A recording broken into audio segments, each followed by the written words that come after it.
سلام پاکستان 24 نیوز کے ساتھ میں ہوں مدیحہ سلیم اور میں ہوں علی عارف۔ ہیڈلائنز آپ جان چکے ہیں، بلیٹن کا باقاعدہ آغاز کریں گے اور سب سے پہلے آپ کو بتائیں کہ سپریم کورٹ میں تاحیات نااہلی کے خلاف آئینی درخواست دائر کر دی گئی ہے۔ صدر سپریم کورٹ بار احسن بھون نے تاحیات نااہلی کے خلاف درخواست دائر کی ہے۔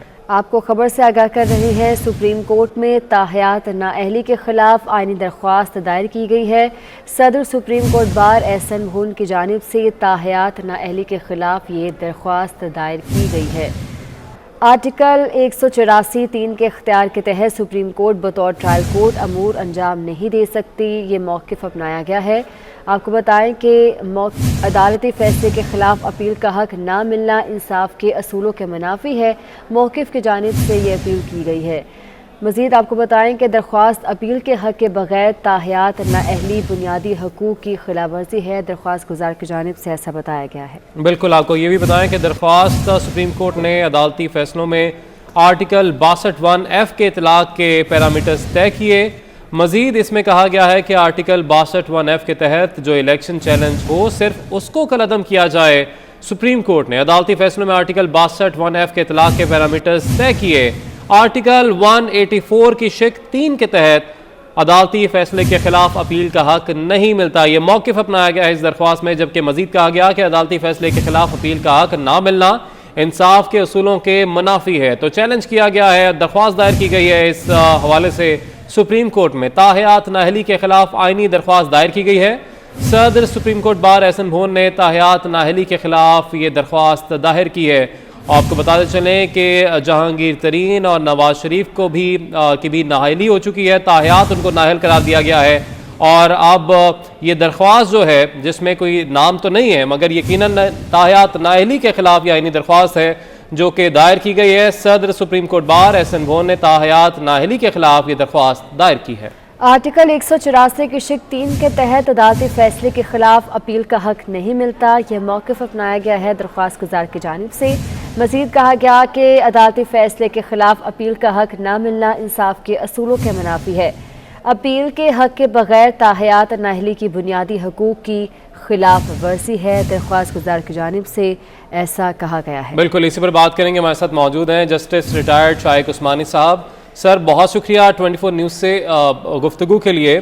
آپ کہیے گا، کیا کہیں گے، آج یہ درخواست دائر کی گئی ہے سپریم کورٹ میں کہ جو تاحیات نااہلی ہے وہ کسی کی بھی نہیں ہونی چاہیے اور یہ بنیادی اصولوں کے خلاف ہے، کیا کہیں گے آپ؟ دیکھیے، بات تو خیر اپنی جگہ صحیح ہے کہ آپ نے کسی کو ہمیشہ کے لیے نااہل ڈکلیئر کر دیا، ٹھیک ہے، لیکن جو سپریم کورٹ کا آرڈر تھا جو کانسٹیٹیوشن کے تحت، وہ یہ تھا کہ یہ صادق اور امین نہیں ہے، اور اس بنا پر ان کو نااہل کیا گیا تھا۔ اور چونکہ ایک دفعہ ایک آدمی کوئی عدالت ڈکلیئر کر دے اس کو کہ وہ صادق اور امین نہیں ہے، تو وہ پھر صادق امین کیسے بنے گا؟ وہ یہ تو نہیں کہہ سکتا کہ جی آج سے میں صادق امین ہو گیا، یہ تو نہیں کہہ سکتے آپ۔ صادق امین یا آپ ہیں یا نہیں ہیں۔ بہرحال اسلام میں ایک گنجائش موجود ہے، ہمارے مذہب میں، وہ یہ توبہ کی گنجائش، یعنی اگر یہ ممبران جن کو نااہل ڈکلیئر کیا گیا، اگر وہ کورٹ کے پاس جاتے ہیں اور ایک اپلیکیشن فائل کرتے ہیں، کہتے ہیں کہ جی ہمیں صادق اور امین ڈکلیئر کیا گیا تھا کہ ہم صادق اور امین نہیں ہیں، لیکن اب ہم نے توبہ کر لی اور ہم مانتے ہیں کہ ہم نے گناہ کیا تھا، غلط کام کیا تھا اور آئندہ نہیں کریں گے اور ہمیں معاف کر دیا گیا، تو اس صورت میں تو میرے خیال میں اسلام کے لاء جو ہے قانون کے لحاظ سے وہ ان کی تلافی ہو سکتی ہے۔ لیکن اور کوئی طریقہ نظر نہیں آتا مجھے کہ آئین جس طرح سے آئین میں چیزیں لکھی ہیں اس سے لگتا ہے کہ کبھی ان کی اپیل جو ہے وہ مسترد ہو جائے۔ اچھا، لگتا ہی ہے کہ شاید اپیل اس حوالے سے مسترد ہو جائے، مگر یہاں پر ہمیں یہ بھی دیکھنا پڑے گا کہ البتہ اس میں نام تو شامل نہیں ہے، مگر اگر نواز شریف صاحب کی بھی بات کی جائے، جہانگیر ترین صاحب کی بھی بات کی جائے، بالخصوص نواز شریف صاحب یہ کہتے ہیں کہ جو مجھ پر الزامات لگائے گئے تو وہ تو ابھی بھی یہی کہتے ہیں کہ وہ ثابت نہیں ہو پائے، کوئی کرپشن ثابت نہیں ہو پائی، مگر آپ نے کہا ہے کہ وہ مانیں اور پھر وہ توبہ کریں عدالت کے سامنے، تو یہ ہوتا آپ کو دکھائی دیتا ہے؟ ویسے یہ تو کسی کی ہمت ہوگی، کوئی کرے گا، کوئی سیاستدان ایسا، کوئی سیاستدان اپنے پاؤں پہ کلاڑی مارے گا، جا کے کہے گا ہاں جی مجھ سے غلطی ہوگی، میں نے غلط کام کیا تھا، اب مجھے معاف کر دیں، کوئی بھی نہیں کرے گا۔ ٹھیک ہے، یہ کام کوئی بھی سیاستدان نہیں کرے گا۔ اچھا سر، آپ کہتے ہیں کہ اگر اسی طرح سے معاملہ، یہ درخواست آپ کو لگتا ہے کہ مسترد ہو جائے گی، قانونی پہلوؤں کے حوالے سے اگر یہ بات کی جائے تو سپریم کورٹ کے فیصلے کے حوالے سے اب یہ درخواست سامنے آ رہی ہے. آپ نے کہا کہ اسلام میں بھی گنجائش ہے، اور پہلے بھی یقیناً یہی بات ہو رہی تھی، ڈسکس یہ کیا جاتا رہا کہ جی اسلام میں بھی توبہ کی گنجائش ہے تو یہاں پر بھی ہونی چاہیے. تو کیا آپ کو لگتا ہے سماعت کے لیے منظور ہوگی، کوئی اس پہ سماعت ہو بھی پائے گی، یا اس کو پہلے ہی مسترد کر دیا جائے گا؟ نہیں، یہ تو دیکھیے وہ تو اسپیسیفک چیز دیکھی گیا نا. وہ یہ کہتے ہیں کہ ان کو نااہل نہیں ہونا چاہیے تھا. وہ تو اس چیز پہ کر رہے ہیں نا. وہ یہ تو نہیں کہہ رہے ہیں کہ اب ہم نے توبہ کر دیا. وہ تو کہہ رہے ہیں ہمیں نااہل ہونا ہی نہیں چاہیے تھا.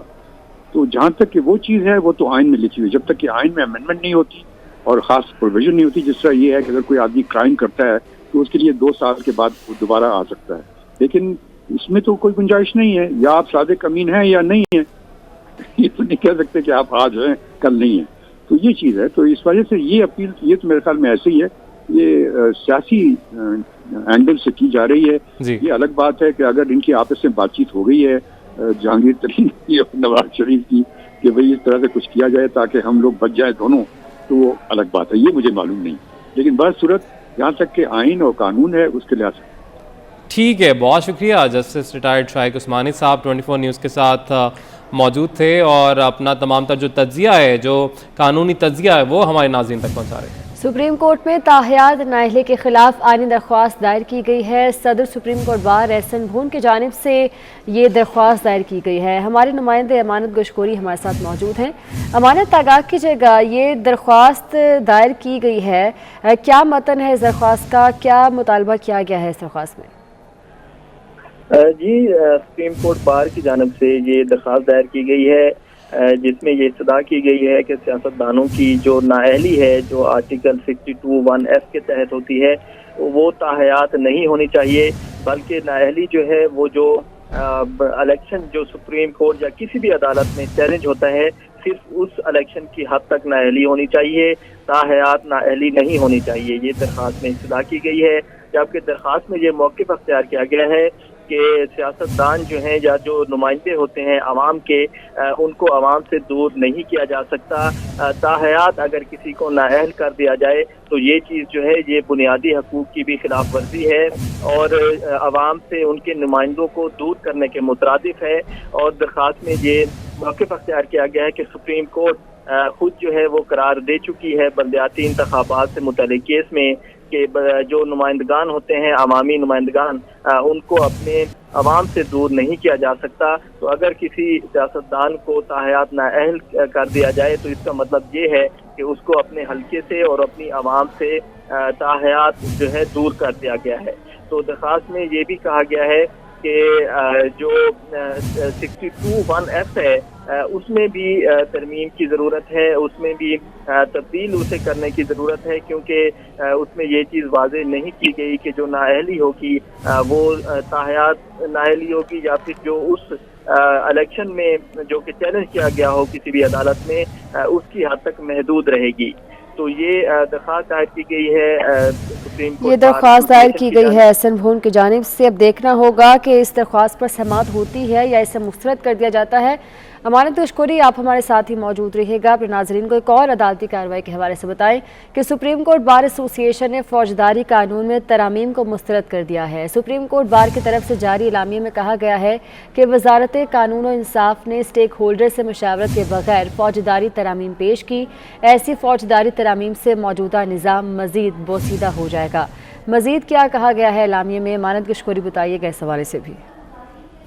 جی، سپریم کورٹ بار ایسوسی ایشن کی جانب سے یہ اعلامیہ جاری کیا گیا ہے، جس میں آج جو تقریب تھی وزیراعظم ہاؤس میں اور جس میں فوجداری قوانین جو ہیں ان میں ترامیم سے متعلق جو وزارت قانون نے ترامیم کی ہیں ان کو مسترد کیا گیا ہے سپریم کورٹ بار ایسوسی ایشن کے اعلامیے میں. اور اعلامیے میں یہ کہا گیا ہے کہ جو وزارت قانون نے جب یہ ترامیم کی ہیں تو جو اسٹیک ہولڈرز تھے ان سے مشاورت نہیں کی گئی، اور اس کے ساتھ ساتھ ایسی جو فوجداری ترامیم ہے اس سے موجودہ نظام جو ہے وہ مزید بوسیدہ ہو جائے گا. اور وزیر قانون نے ایسی فوجداری ترامیم کر کے اپنی نااہلی جو ہے اس کو ثابت کیا ہے.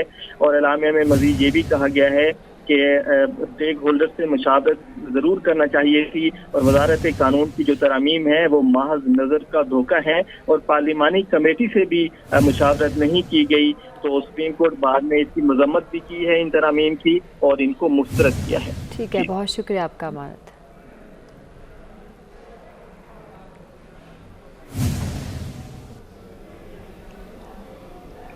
گزشتہ روز ایم کیو ایم ریلی میں جوائنٹ آرگنائزر اسلم کی ہلاکت کے حوالے سے تحقیقات میں انکشاف ہوا ہے کہ انہیں طبیعت خراب ہونے پر پہلے ہی فیڈرل بی ایریا کے امراض قلب کے ہسپتال لے جایا گیا تھا۔ پولیس اور ہسپتال ریکارڈ کے مطابق اسلم کی موت طبیعت خراب ہونے کے باعث ہوئی ہے۔ اسی حوالے سے آپ کو اپڈیٹ کریں، مزید بھی جانیں گے ہمارے نمائندے شاہزیب حسین سے۔ شاہزیب بتائیے گا، اب اس بات کی تصدیق کی جا چکی ہے کہ ان کو ہارٹ اٹیک کے باعث امراض قلب پہلے لے جایا گیا؟ جی بالکل، گزشتہ روز ایم کیو ایم کی ریلی میں شیلنگ کے واقعات رونما ہوئے اور اس میں متوفی اسلم کی موت واقع ہوئی۔ متوفی اسلم جو ہے ایم کیو ایم کا ایک سینئر کارکن تھا، اور اس کو بتایا گیا ہے کہ شیلنگ کے دوران وہ زخمی ہوا تھا اور اس کو اسپتال منتقل کیا گیا تھا، لیکن ذرائع کے مطابق متوفی اسلم دل کا مریض تھا، اور جب اس کی طبیعت بگڑی وہ گھر کی طرف روانہ ہو چکا تھا۔ گھر کے طرف جب روانہ ہوا تو وہ جب اس کی طبیعت بگڑی تو وہ فیڈرل بی ایریا میں واقع امراض قلب کے اسپتال گیا، جہاں پر اس کو فوری طور پہ طبی امداد دی گئی، اور طبی امداد دینے کے بعد اس کو جناح اسپتال NICVD جو ہے ریفر کیا گیا۔ اسپتال ذرائع کے مطابق بتایا جا رہا ہے 10:29 پر رات کو اس کو جناح اسپتال جو کہ NICVD ہے وہاں پر منتقل کیا گیا تھا، اور 10:35 پر ڈاکٹروں نے اس کی موت کی تصدیق کی تھی۔ تاہم آج جو ہے اس کے نماز جنازہ شاہراہ پاکستان عائشہ منزل کے قریب نماز جنازہ ادا کی جائے گی۔ 3 بجے کا وقت مقرر کیا گیا ہے، جس میں ایم کیو ایم کے رہنما جو ہے شرکت کریں گے، جبکہ کارکنان کی بڑی تعداد وہاں جمع ہوگی، یہ ترجمان ایم کیو ایم کا کہنا ہے۔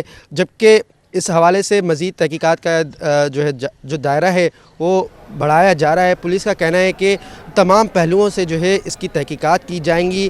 ٹھیک ہے شاہزیب، آپ نے اپڈیٹ کیا اس حوالے سے، بہت شکریہ آپ کا۔ کراچی میں ایم کیو ایم پاکستان کے کارکن محمد اسلم کی نماز جنازہ کچھ دیر بعد ہوگی۔ ورکرز کی بڑی تعداد محمد اسلم کے گھر کے باہر پہنچ چکی ہے۔ ایم کیو ایم کے رہنما بھی مرحوم محمد اسلم کے گھر پہنچ گئے ہیں۔ اس وقت وہاں پر کیا صورتحال ہے، اقتدار انور سے جان لیتے ہیں۔ اقتدار، آگاہ کیجیے گا۔ جناب، آپ کا ایم کیو ایم کے جاں بحق ہونے والے کارکن محمد اسلم کی نماز جنازہ شرائع پاکستان پر نشیر آباد کے مقام پر ادا کی جائے گی۔ اطلاعات کے مطابق ان کا جسد خاکی ان کی رہائش گاہ سے شرائع پاکستان کی جانب جو روانہ کر دیا گیا ہوگا۔ میرے کیمرے مطابق اگر آپ کو دکھائیں تو کارکنان اور عوام کی بڑی تعداد، جن میں ایم کیو ایم پاکستان کے لیڈران، کچھ ناراض لیڈران جو کہ کسی پارٹی میں شامل نہیں ہیں وہ، اور بڑی تعداد میں عوام جو ہیں وہ یہاں پہنچے ہیں، اور جسد خاکی کی مت کا انتظار کیا جا رہا ہے۔ اس سے پہلے اس بات کی اطلاع آئی تھی کہ قانون نافذ کرنے والے اداروں نے ایم کیو ایم کو یہ آفر کی ہے کہ وہ مرکزی سڑک کو بند کرنے کے بجائے اندر گلی کے اندر یہ نماز جنازہ کی جو تیاریاں ہیں ان کو کر لیں۔ تاہم ایم کیو ایم نے اس بات سے اتفاق نہیں کیا۔ اب اس بات پہ اتفاق ہوا ہے کہ جیسے ہی جسد خاکی یہاں پہنچے گا تو وہ ٹریک جو کہ آپ دیکھ سکتے ہو کہ میرے عقب میں یہ گاڑیوں کا ایک ٹریک اس ٹائم بھی چل رہا ہے، اور یہ وہ ٹریک ہے جو اندرون ملک سے شہر کی جانب آ رہا ہے، یعنی کہ سپر ہائی وے کو ملاتا ہے شہر سے۔ تو یہ ٹریفک ابھی بھی یہاں پہ رواں دواں ہے۔ پولیس اور ایم کیو ایم کے رہنماؤں کے درمیان اس بات انڈرسٹینڈنگ ہوئی کہ جیسے ہی جسد خاکی یہاں پہنچ جائے گا تو اس سڑک کو ٹریفک کے لیے کچھ دیر کے لیے بند کیا جائے گا، اور پھر یہاں پر سڑک پر نماز جنازہ ادا کی جائے گی۔ ایم کیو ایم کے تمام ہی اہم رہنما، جن میں وفاقی وزیر امین الحق، کامران ٹسوری، اس کے علاوہ عامر خان اور دیگر اہم رہنما یہاں پر پہنچ چکے ہیں۔ جسد خاکی کا انتظار کیا جا رہا ہے۔ رکن قومی اسمبلی اسامہ قادری کے بارے میں یہ بتایا جا رہا ہے کہ وہ جسد خاکی لے کر روانہ ہوئے اور یہاں سے کچھ فرلانگ کے فاصلے پر موجود ہیں۔ تو جیسے جسد خاکی شرائع پاکستان میں نشیر آباد کے مقام پر پہنچے گا تو اس شرائع پاکستان ٹریک کو بند کیا جائے گا، پھر یہاں پر نماز جنازہ ادا کی جائے گی، پھر اس جسد خاکی کو دوبارہ ان کی رہائش گاہ کی طرف یعنی کہ نارتھ کراچی میں شاہ محمد قبرستان کی جانب لے جایا جائے گا، جہاں ان کی تدفین ہوگی۔ بہت شکریہ آپ کا اقتدار انور۔ کراچی میں ایم کیو ایم کے کارکنان پر لاٹھی چارج کے خلاف یوم سوگ۔ حیدرآباد میں بھی ایم کیو ایم پاکستان کی جانب سے یوم سوگ منایا جا رہا ہے۔ احتجاج میں خواتین بھی شریک ہیں، جبکہ سندھ پولیس کے خلاف نعرے بازی کی جا رہی ہے۔ مزید جانیں گے ہمارے نمائندے علی حمزہ سے۔ علی، بتائے گا کیا صورتحال ہے اس وقت حیدرآباد میں؟ جی بالکل، گزشتہ روز کراچی میں ایم کیو ایم پاکستان کے کارکنان پر دوران احتجاج لاٹھی چارج کیا گیا تھا، جس سلسلے میں آج M Q M Pakistan Hyderabad کی جانب سے بھی یوم سوگ منایا جا رہا ہے اور اس وقت احتجاجی مظاہرہ جاری ہے۔ آپ دیکھ سکتے ہیں کہ اس وقت کوہ نور چوک پر جو خواتین ہیں وہ بھی موجود ہیں، ساتھ ساتھ جو اراکین قومی اور صوبائی اسمبلی ہیں وہ بھی یہاں پر موجود ہیں۔ جو مظاہرین ہیں وہ نعرے بازی کر رہے ہیں سندھ حکومت کے خلاف، اور ان کا یہی کہنا ہے کہ گزشتہ روز خواتین پر، بچوں پر اور کارکنان پر تشدد کیا گیا، لاٹھی چارج کی گئی، جس سلسلے میں وہ آج احتجاجی مظاہرہ ریکارڈ کرا رہے ہیں۔ ساتھ ساتھ ان کا یہ بھی کہنا ہے کہ وہ بھی کراچی مظاہرے میں شریک ہوں گے اور مزید احتجاجی دائرہ جو ہے وسیع کیا جائے گا، اور ساتھ ساتھ سندھ حکومت کے خلاف اور جو سندھ پولیس ہے اس کے خلاف اس وقت نعرے بازی کی جا رہی ہے۔ جی بہت شکریہ علی، آپ نے اپڈیٹ کیا۔ وزیر اعلیٰ ہاؤس کے باہر گزشتہ روز کا دھرنا پی ایس ایل ٹیمز کے پریکٹس سیشن میں رکاوٹ بن گیا۔ کمشنر کراچی اس موقع پر ایم کیو ایم پاکستان کے رہنما خالد مقبول اور وفاقی وزیر امین الحق کو مسلسل کہتے رہے کہ 6 بجے پی ایس ایل کی ٹیمز نے ٹریننگ سیشن کے لیے جانا ہے، اپنے کارکنان کو روکے اور ریڈ زون خالی کرے۔ کمشنر کراچی نے مزید کیا کہا، آپ کو بھی سنواتے ہیں۔ نیشنل اسٹیڈیم جاتے ہیں، نکلوائیں ہمیں نے بالکل سیف پیسے دیتے نا نکلوا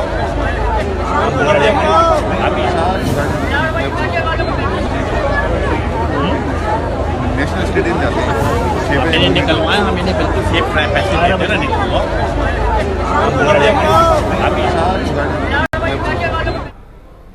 آپ کو بتائیں کہ چودھری شجاعت حسین کہتے ہیں کہ آج کل نواز شریف کے آنے جانے کی فکر لگی ہے، چاہے کچھ بھی کر لیں نواز شریف واپس نہیں آئیں گے۔ کہتے ہیں کہ اگر ان کی پارٹی اور ورکرز کہیں تو علیحدہ بات ہے، وہ لوگ جو خود وزیر اعظم کے امیدوار ہیں وہ نواز شریف کی واپسی کا کہیں تو یہ نہایت مضحکہ خیز بات ہے۔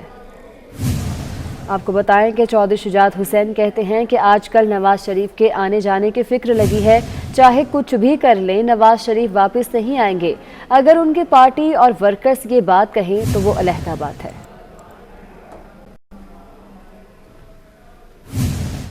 نیوز اسٹوڈیو سے فی الوقت اتنا ہے۔